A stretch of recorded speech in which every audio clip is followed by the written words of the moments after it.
दीर्घ श्वास घेणे आणि दीर्घ श्वास सोडणे असं चालू ठेवायला पाहिजे. तर ओके, रिलॅक्स.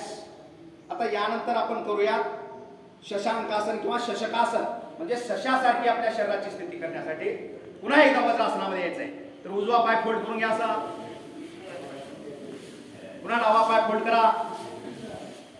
आता दोन्ही गुडघ्यामध्ये जास्तीचा अंतर घ्या असा, दोन्ही गुडघ्यामध्ये जास्तीचा अंतर.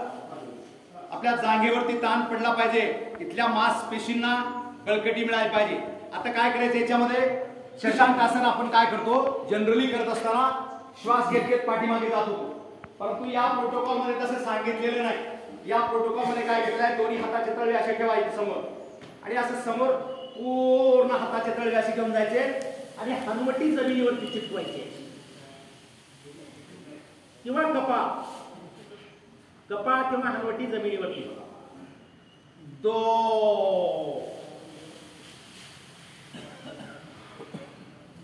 और एक बार दोहराएंगे.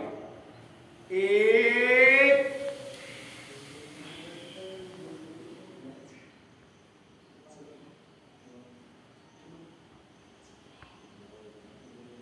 2. Okay, relax.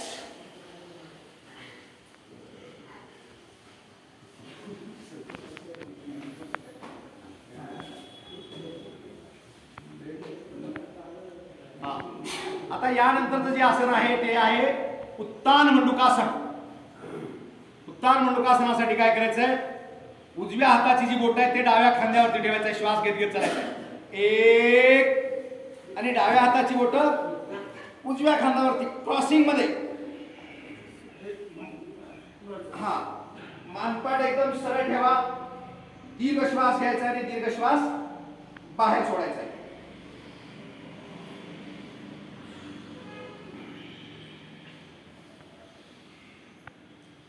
2.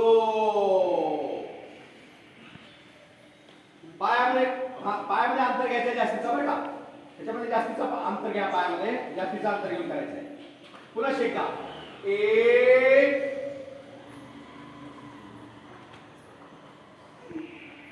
समोर पाहायचंय, मानपाट एकदम सरळ. 2. Okay, relax. आता वज्रासनातून आपल्याला बाहेर यायचंय. हळूवारपणे डाव्या बाजूने या.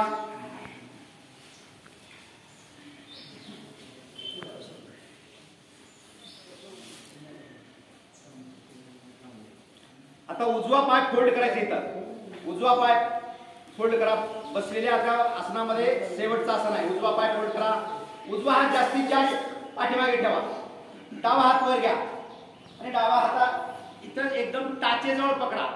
कमरेला पूर्ण पीळ द्या, पोटाला पीळ द्या.